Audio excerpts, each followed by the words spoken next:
haircut? I got them all cut. Stupidest response ever. I know.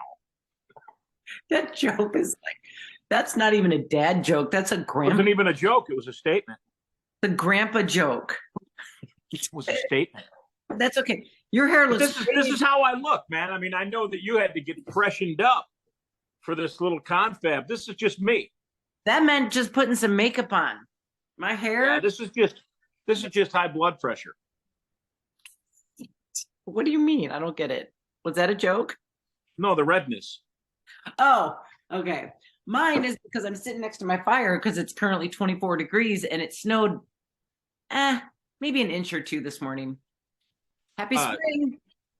Hey, first day of spring. Big stuff going on in the world. We might see Donald Trump in handcuffs today. I know you don't like to talk politics, but that's political. That's wrangling, and it's bullshit. It's bullshit. It was 3 days of seminars. It started early in the morning, went all day, and then it was cocktail parties at night, and then concerts at night. And then there's Nashville, right? Listen, I still don't have my voice back. Then you have to hit Broadway till who knows what time.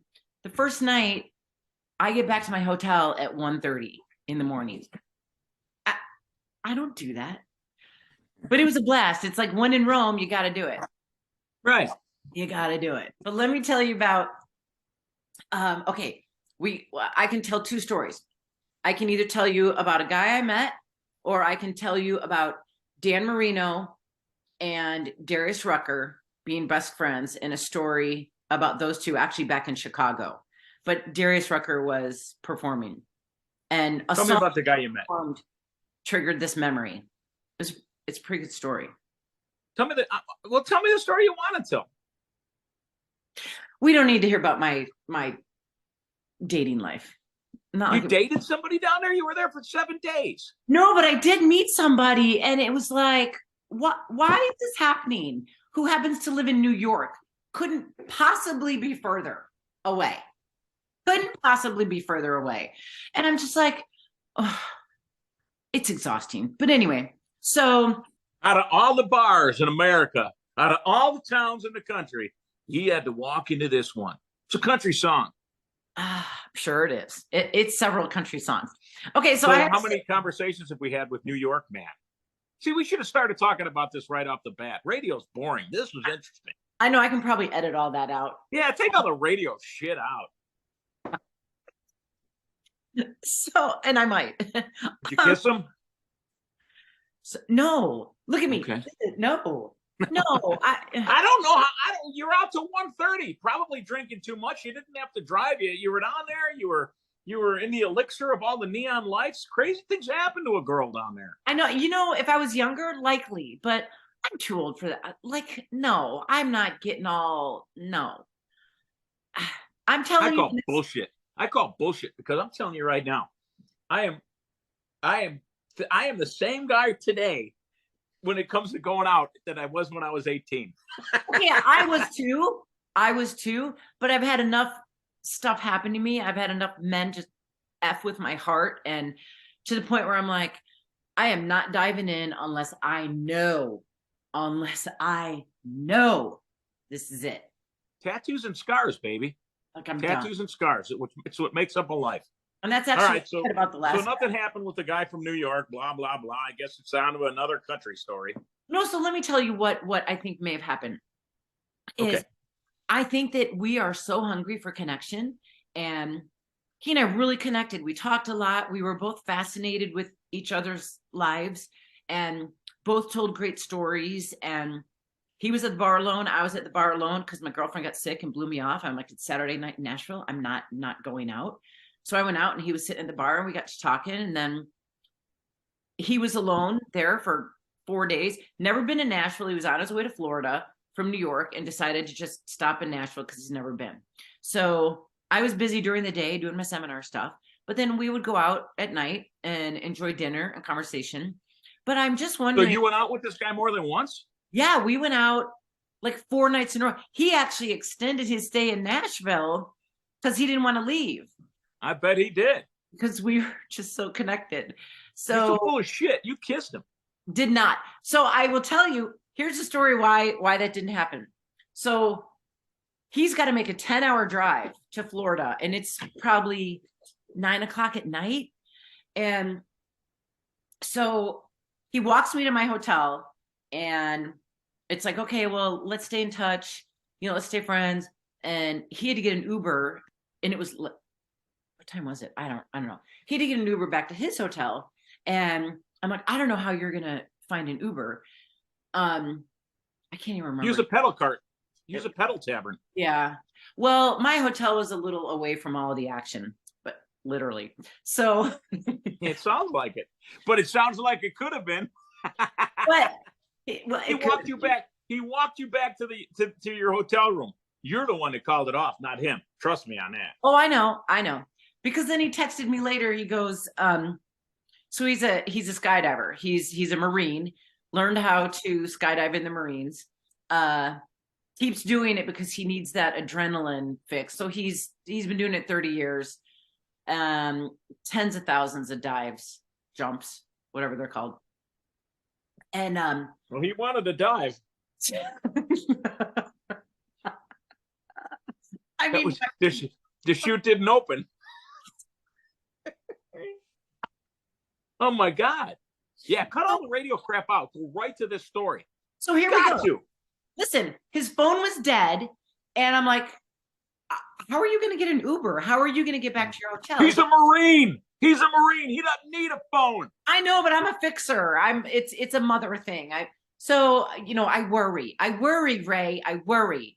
So I'm like, how are you going to get an Uber? I'm like, I can get an Uber, blah, blah, blah, blah. So then a taxi pulls up. I'm like, oh my God, there's a taxi. Go get that taxi. And he was like, oh, okay. So there was no kiss goodbye. There was no, we hugged. And so he's in Florida now. He's training some people to skydive. And he said, in 30 years of jumps, I've never, how do you say it? I've never thought of anything else except exactly what I was doing and my dive. Oh, it's great. Until I met you. Oh, wow. And he was like, I, as I'm plummeting to earth, I thought I really regretted not kissing you that night. So, yeah. How many miles? Oh, yeah. How many miles? This is, see, now, this is where, if you're doing a radio show, we take a break, we play 4 commercials, and I say, coming up next, we're going to find out where this is going and what really happened with Hall of Famer Kathy Hart on Ray Radio. But you know what? When you said, see, that's something that A-type personality people get. When they jump out of an airplane, that's the only thing they think of.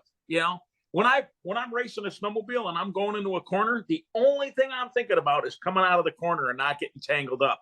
That's the shit that clears your mind. People go, why do you do that? Why do you do stuff like that? We were racing this weekend.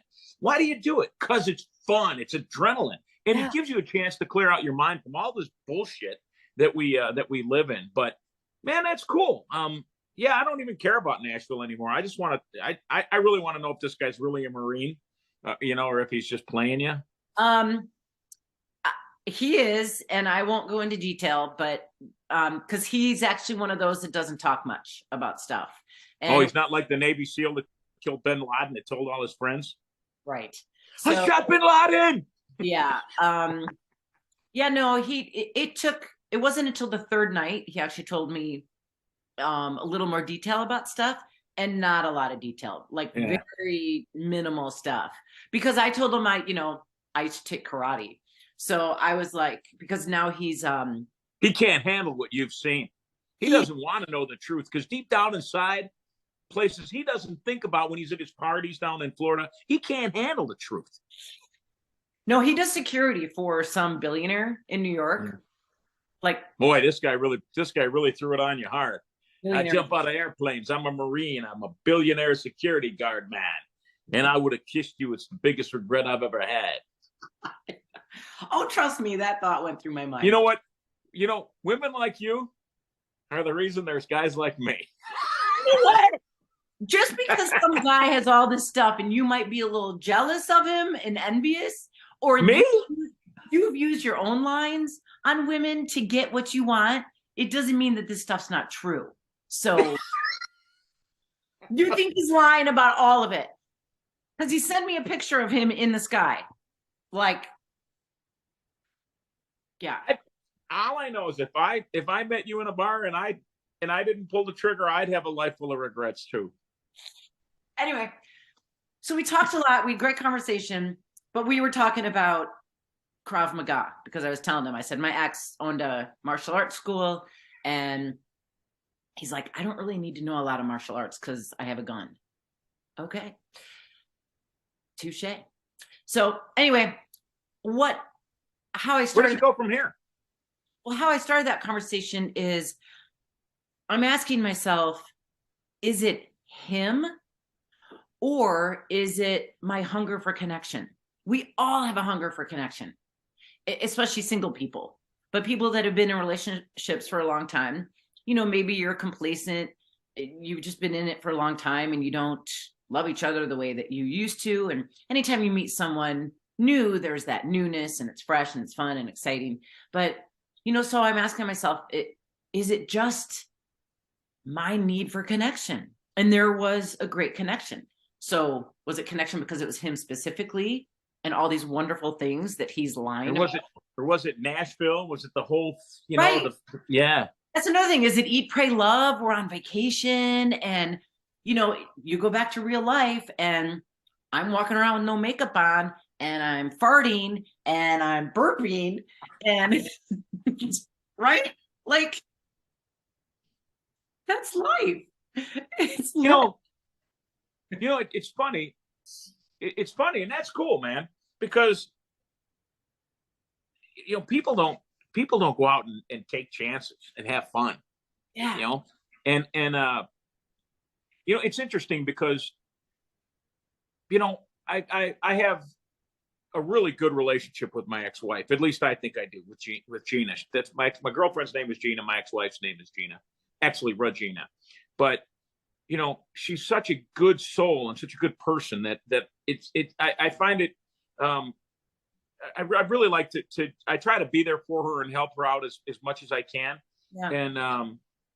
And with I think with her that what you just described kind of ended after she had kids. And I know that's a bad thing to say because my kids are awesome and she's awesome. But I think that's where where once you get past that excitement part, where does it go? What happens? And it's funny because I've been with Gina, girlfriend, now for a long time, and we have this insatiably goofy way of taking care of each other and our families. And she, I'm not gonna tell you that we swing from the chandeliers and everything's a lot, because it's not. It's you settle in, and it's not like it was when you met, but there's just something about the connection I have with her and her family, and maybe her losing her mom, that makes me want to be the best guy I can be for her. And I don't think I've ever been that for anybody else. Uh-huh. I probably fall short on doing that in her estimation, but I try. And that's because she watches the Hallmark Channel too much. Those guys don't exist. Kathy, this is no shit, honey. She called me last night and she's like, "What are we doing this weekend?" I'm like, "How do I know? It's Monday." Because I'm up north, she's at home, and I'm on my way back today. And she goes, "Well, I want to get a pizza and watch this new movie on the Hallmark Channel." And I go, "I am not one of your girlfriends. I'm a dude." Right. But since she loves it, and I will sit there and watch it because that's what she wants to do. And it's taken a long time for me to find that person, good or bad, and she might not be the person, but she is now. And I know I will not get tired of her. She's just too good of a soul. Yeah. So, but here's what I think happens with relationships when you have kids, because I think all relationships struggle when couples have kids, because you're not getting sleep. Why didn't you change the diaper this time? And all of a sudden, life is not about you Yeah. and making each other happy. It's focusing on the children and making them happy. And if I've learned anything in all my marriages, although only one of them was with kids, it's you can't put the kids first. You can't. Yeah. To me, God first, spouse next, and then your kids. Because if you and your spouse don't stay connected and stay focused on each other in a respectful way, then this is what's gonna happen. It's what happened to me. So Yeah. it's really important. Kids obviously matter and you have to take care of them, but you have to focus on your spouse. Well, you know, and it's funny because people will tend to, you know, you get all these judgmental people. My mom's one of them. Oh, people today get divorced. So it's so easy. And back when I'm like, yeah, but you guys did shit to each other that you shouldn't have done. And your kids saw things that they shouldn't have seen. Nowadays, if you don't get along with, you know, with somebody, I mean, I saw some of my neighborhood parents fighting, you know, when they were angry at each other, where they would throw like, you know, big Pepsi bottles at each other and shoes. And I saw shit that a kid shouldn't see. And wouldn't it make better sense to say, okay, this isn't working out. Let's see if we're better apart. Yeah. You know, because when my kids see me, what they see is they see a guy that respects their mom and would do anything for her and is a good dad. And I don't want to be more than that. That's all I can be. You know, yeah. I spend copious amounts of time with my son. I mean, we are together a lot of time, you know, in vehicles, driving to races, driving to fishing tournaments, whatever we do. And he's my favorite hang. He's such a good guy. And it's important to me that he knows what I think about his mom. And you know, and I don't know, you know, I have a lot of women that say I'm really respectful of the way you guys, you know, you treat each other. And I know that it's not always that way. And let's face it, man, if you're going through a divorce or something, it can get nasty when it's happening, but you got to grow up. You know? I think in divorce, you see the ugliest of each person. Well, I'm glad you found this guy. You know, if anything, if anything, it's like, hey, man, there's people out there that find me interesting. I can still do this. You're a beautiful woman, you know, and you know, I think we get, you know, we you know, once you've been kind of yanked around and your heart's been torn out and you've been dragged through the dirt, you know, to go out there and meet somebody and have this cool connection, that's flipping awesome. Yeah, even if it's temporary, it's still nice. It makes you feel good. It makes you realize that there are good people out there. And whether we came into each other's lives just to realize that, like, there are good people out there that will help bring our walls down, then if that was the purpose, great. Because we had a good time. He kept me safe in Nashville because I had gone out every single night by myself. I don't care. And, you know, that's when bad decisions can happen. So I know that. It was good conversation. Okay, so let me really quick tell the Darius and Dan Marino story. For those that don't know, because in the case of my best friend from Wisconsin, small town Wisconsin, she did not know who Dan Marino was. So we are at the Darius show at Allstate Arena. Your buddy and mine, Mayor of Rosemont, offered his suite that night because nobody was using it. And she is the biggest Darius Rucker fan on the face of the planet. How long ago was this? Probably 8 years ago. Okay. I just wanted to know. It was a long time ago. So we have this entire suite to ourselves. And you know how the suites are. They're loaded with like booze and food. And so there's the suite and then there's the rows of seats. And so we're like, we got all this, there's like 4 opening we're passing all this booze. We got to use it all. All the people in the seats were like, hey, you want some free cocktail? So we're just having a blast. So she goes to the bathroom and she comes back and she sits down and she's like, turn around. It's filled with a bunch of big burly men. And I was like, uh-oh, what's happening here? Giving away too much liquor, are you? She goes, okay, so I came out of the bathroom. First of all, there's no soap. And there's some guy that introduced himself, wanted to shake my hand. And I said, no, I can't shake your hand because there's no soap. And he goes, oh, okay, well, hi, my name is Dan. And she said, hi, my name is Denise. And so she comes and she sits down, and I'm like, all right, some guy named Dan. I'm like, do you mean Dan Marino? She goes, who's Dan Marino? And so I say, well, he's a very famous football player. He's a good looking man. Yeah. Play for the Bear? No, he didn't play. Okay. So I go up and I start talking to these guys. I said, hey, you know, Mayor Brad allowed us to be in this suite. And I felt like I had to explain why all the booze was gone. Most of it was gone. So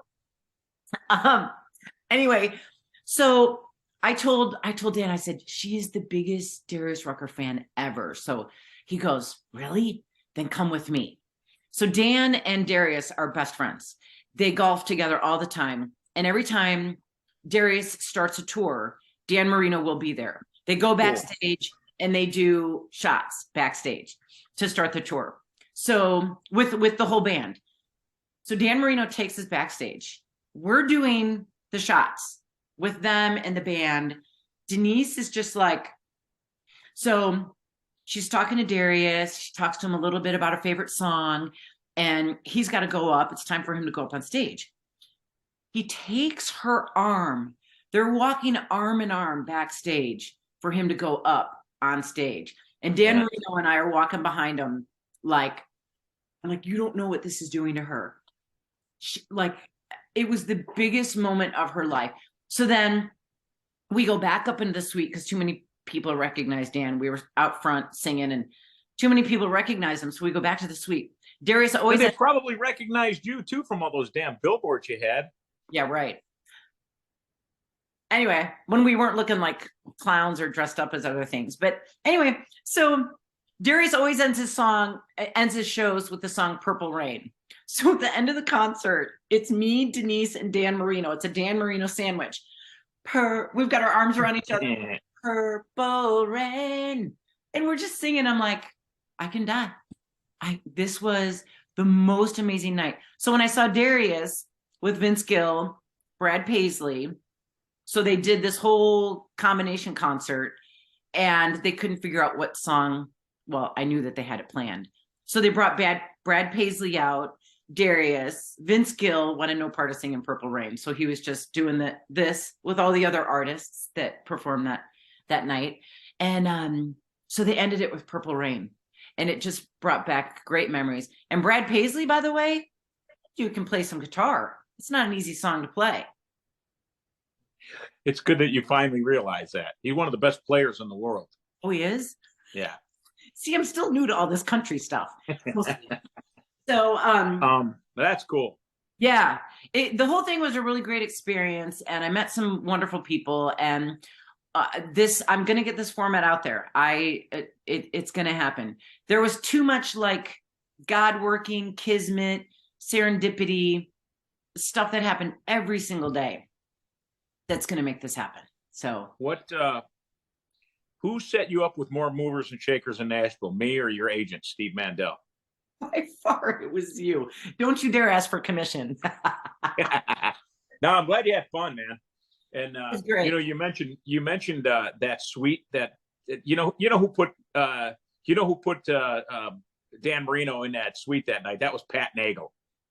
You know Pat. Wait, why do I know that name?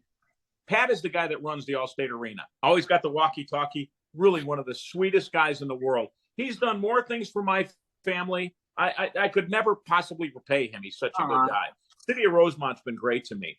But that's cool. I'm glad you had fun because at the end of the day, people still go to Nashville to become, some people go there to become stars. Some people go there to be writers, and they're still stars in their own right. And there's so many cool things you can do off of Broadway. And once you get into the fabric of the town, and you go to some of the writer rounds, and there's this one room called the listening room.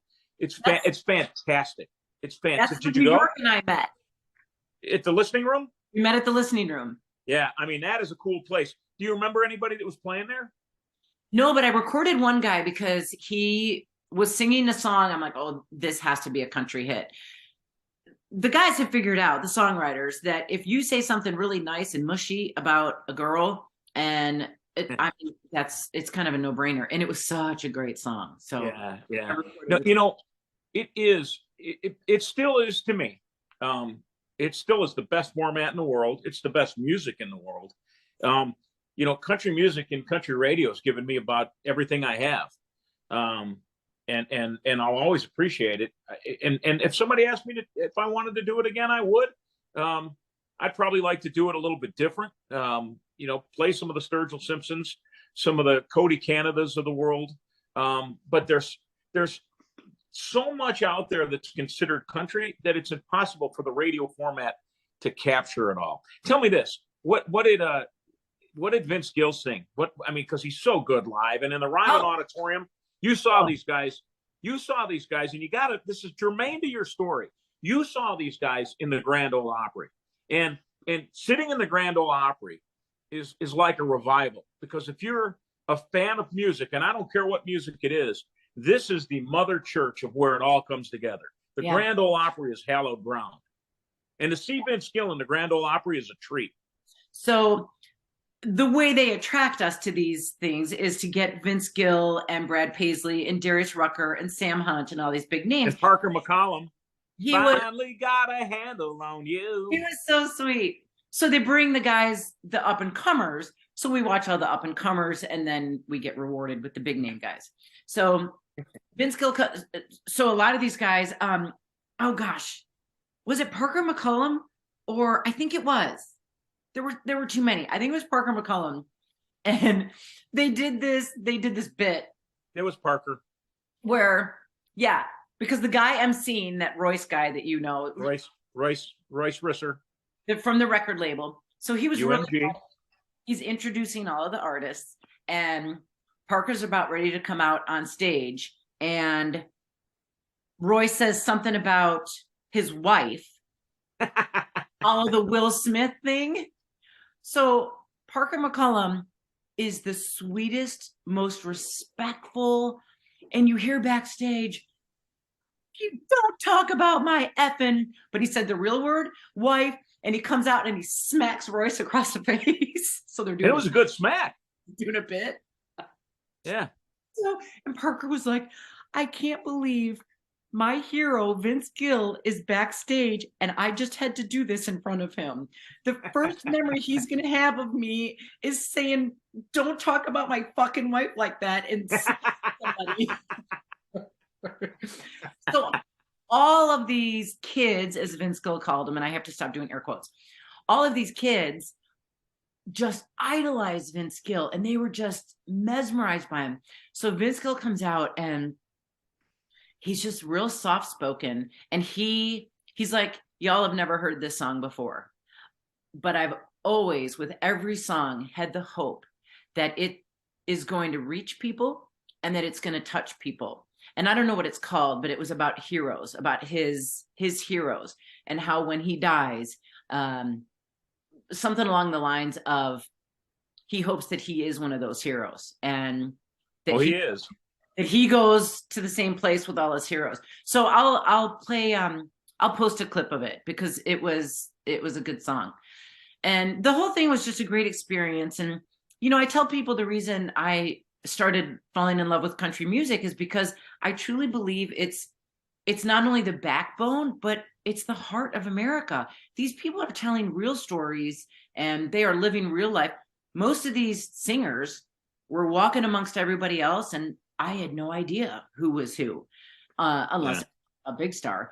And they're humble, hardworking, respectful, and they put good music out. You know, it's funny. It's funny because that guy, Royce is he's legendary for putting together great pranks, and I think he's one of the best MCs I've ever seen handle a show.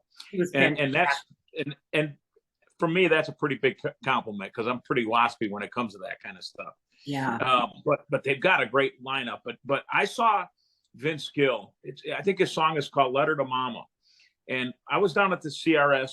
My last CRS country radio seminar was 2 or 3 years ago, And Vince Gill sang the song about his mom, letter to mom. You know, mom, hey mom, it's me. I just wanted to write a letter to you about. And I sat there and I thought, this is exactly what you just described to me.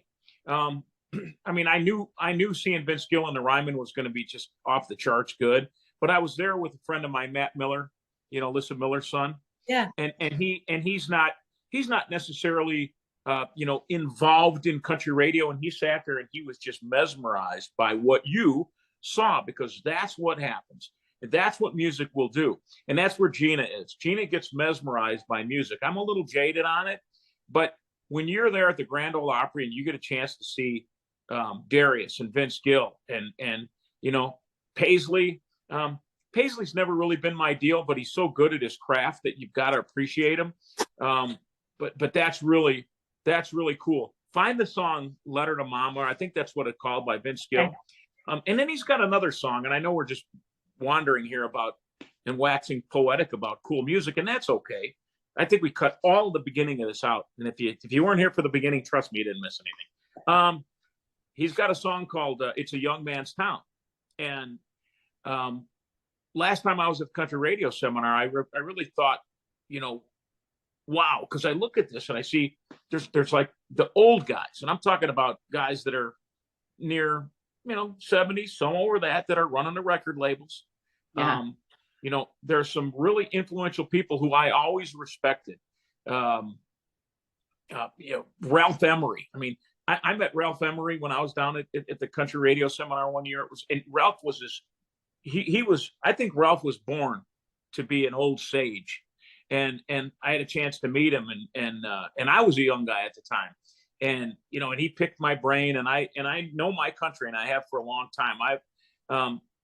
I'm cousins with Farron Young, who was a hit maker, you know, when my parents were young. I mean, so I've always enjoyed the history, but you know, as I sat there and I looked around, you know, Vince Gill's song just kept running through my mind. It's a young man's town full of young man's dreams, and all God's children have to spread their wings. Sometimes you got to stand back and watch them burn it to the ground, because even though you built it, it's a young man's town. Oh, wow. And that's Vince Gill at his absolute finest. And, you know, it's funny because when you talk to him, he's in love with what that format is. I mean, he loves country as much as he loves Amy Grant. And to see it from his perspective and to be in that room with him is really a treat. And Garth Brooks, you know, Garth is a master showman. Yeah. He's a master bullshitter. He's a master bullshitter, but that's okay. And I mean that. He does it well. I mean that with a copious amount of respect, because we were in, I think it was 2015. Garth was doing his comeback shows or his return shows. He did like 8 sold out shows in Rosemont. And he specifically called me, and I was out doing a charity for Ronald McDonald Children's Charities. I was doing a charity trap shoot, and my phone rings, and I pick up the phone, and it's freaking Garth Brooks. Wow. And I'm like, hey, I go, you know, this is Ray, and hey, Ray, it's Garth Brooks, and I'm like, yeah, sure it is. And he's like, no, man. He goes, I know you're coming to the show tonight. I want you to come backstage and hang with me and Miss Trisha, because he doesn't call her Trisha. He doesn't. He calls her Miss Yearwood. Yes. I want you to come back and hang out with Miss Yearwood and me. So I grabbed Gina, and we went backstage and we sat with Garth. And you know how you talked about your friend meeting Darius? Yeah. It was the same thing for Gina, because Gina's just in awe of Garth. As a lot of people are. He's a really good man. He's a good guy. Yeah. And you know what he asked me? He said, Ray, he goes, why can't my songs get played on country radio? He goes, I don't get it. And this was after, you know, he'd already sold 100 million albums.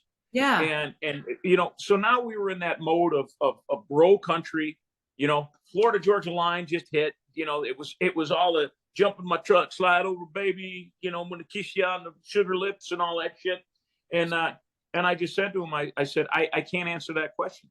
And those are kind of the things that bum me out about country radio. And it wasn't long after that I decided to leave it, and not because of that conversation, but just because if a guy who gave that much to country radio, if they can't see it fit to play his song 3 or 4 times a day, something's wrong.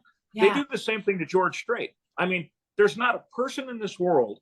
I mean, I know that most your urbanized hip country stations today won't play one George Strait song, and that is it's a shame and it's a sin.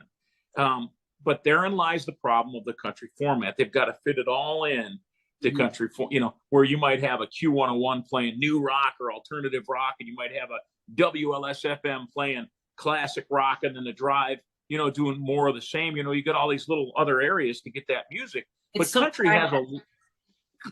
has a lot to get into this one umbrella of a format, and it is the best music. They're the best people, and you know what? There's some assholes in there too, and you gotta love the assholes. Assholes are everywhere. You can't escape assholes. I do love country music, and it's cool that you've found it, and I mean, you should have been doing it all along. Yeah. But I mean, what you did was cool too.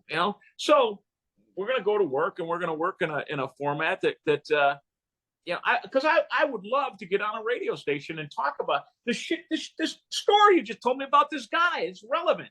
It's that's life, man. Yeah. That's life. It's not about me. Not everybody can meet somebody on Tinder and talk about the second date freaking update on the radio, which is hey man, give us the second date update, because it was contrived. It was bullshit. It was probably actors. Your station probably did that. I want real. What you just told me was real. Everything about this conversation is cool. It's authentic. It's authentic, and that's what I think country is more than any other format, is authentic. There's a bunch of pukers in the format too. They try to make it. It's a bit. Nobody's talking about real shit.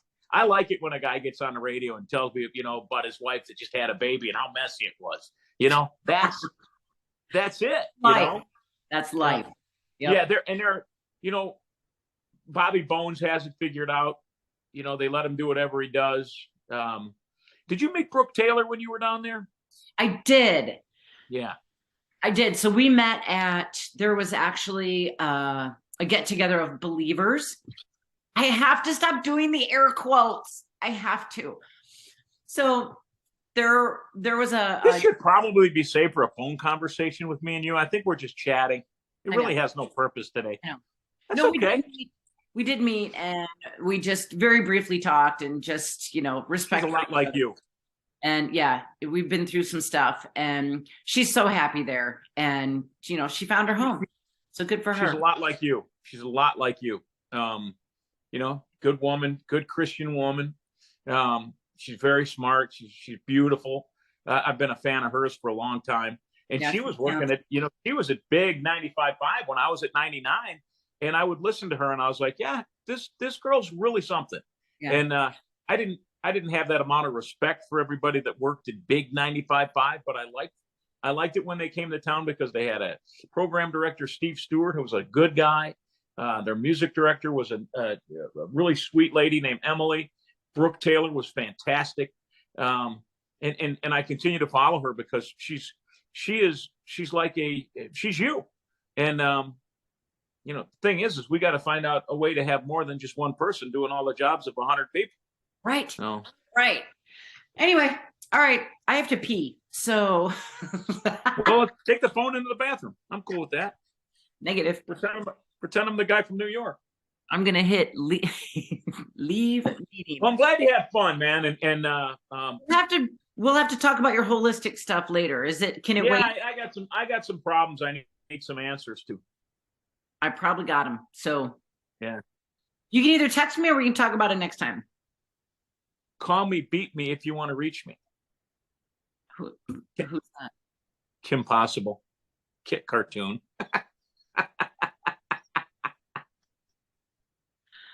All right, keep me up to date on New York, man. Yeah, well, it's hard. It's hard to make a connection with someone like that and then just poof. Yep. And oh my God, we're going to have to hook up one of these days. Maybe I have to come to Montana, because all I kept hearing about was, when do you want to go to Nashville? Kathy's down there and we should really go. She's down there by herself and we should go. I want to go to Nashville. I'm like, We'll go see Kathy. I'd rather see Kathy in Montana. Yeah. We can all go for a hike. Yep. We can go hang. We can go buy your son a dirt bike. We can ride. Yeah.